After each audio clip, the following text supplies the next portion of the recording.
Hello, everybody. Yes, I know it's been a very, very long time since I've uploaded a video or done a video like this. Well, the reason being was because my iPad died and I had to get a new one. And I I had a lot of things going on in my life. I mean, I got myself a new job, and it's been really keeping me busy. But got a little bit of time to do a video now.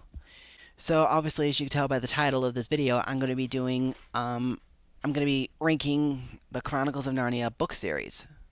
Which, if you guys have watched any of my previous videos, I did a review of these editions, and I thought it'd be fun to rank them.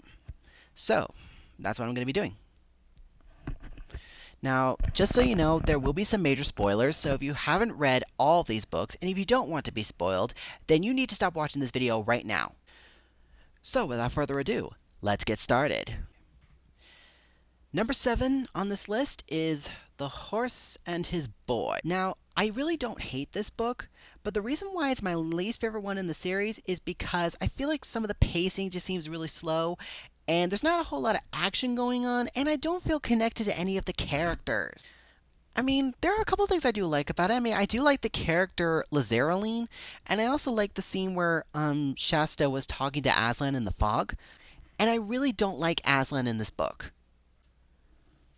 I mean, the part where Aslan attacked Aravis was really torture, and I get that. He wanted to feel the exact same pain that her stepmother went through.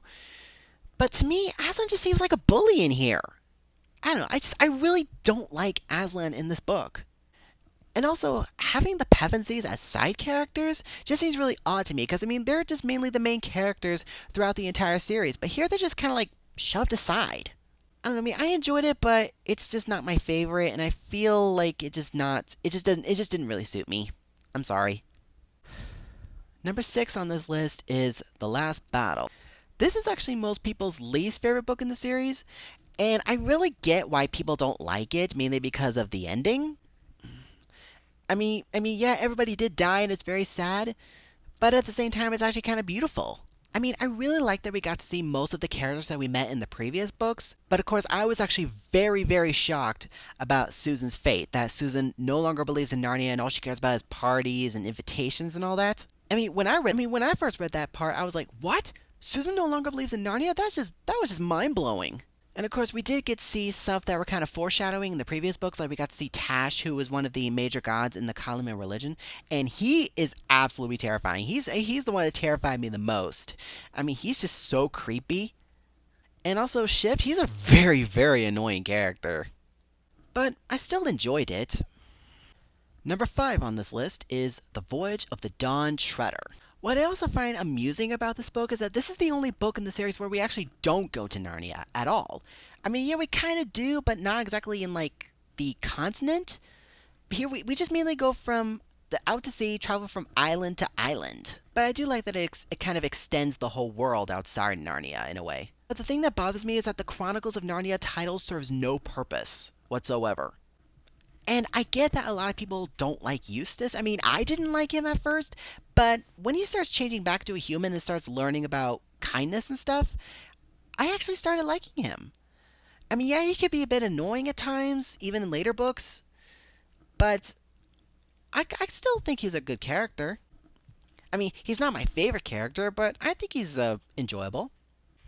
And also, this is actually the very first book in the series where not all 4 Pevensies get to appear in this book.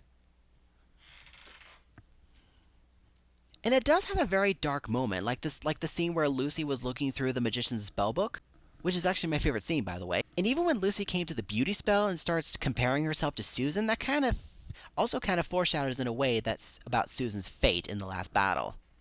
I mean, it's an okay book, but it's kind of in the gray area. Number 4 is Prince Caspian.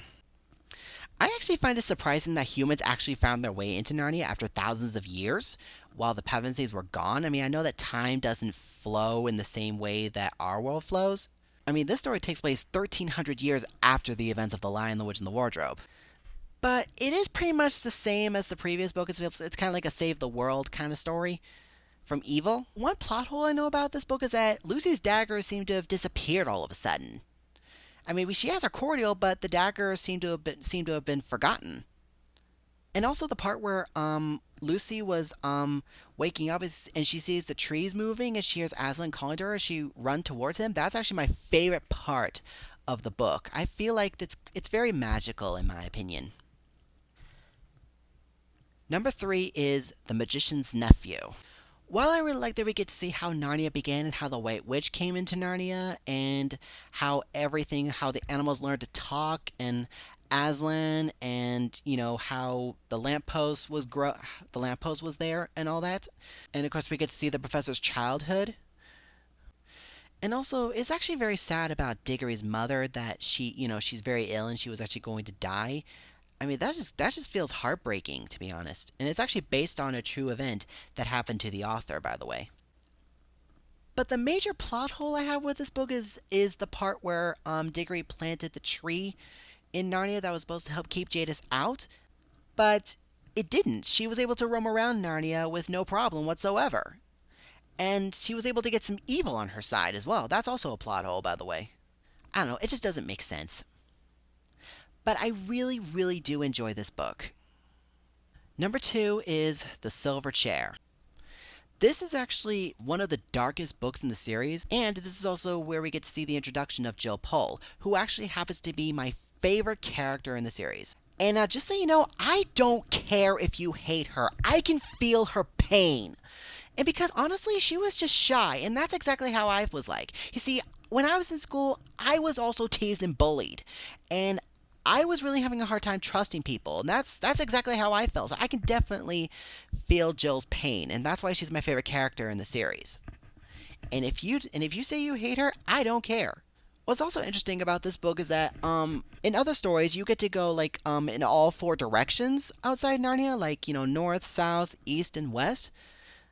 But here, not only do you go north outside Narnia, but you also get to go under it, in a way. And also, the Green Lady is a very mysterious character. I mean, she's nothing like the White Witch. I mean, she doesn't actually like kill them or anything. She just mainly makes them forget where they came from. She wanted them to think that her world is the only world, in a way. But of course, most people's favorite character in this book is Puddleglum, and I do like him too. And the thing about him is that he's not really a sad character. I mean, even though he does go through some difficulties, he's not sad about it. He kind of always looks at the bright side of things.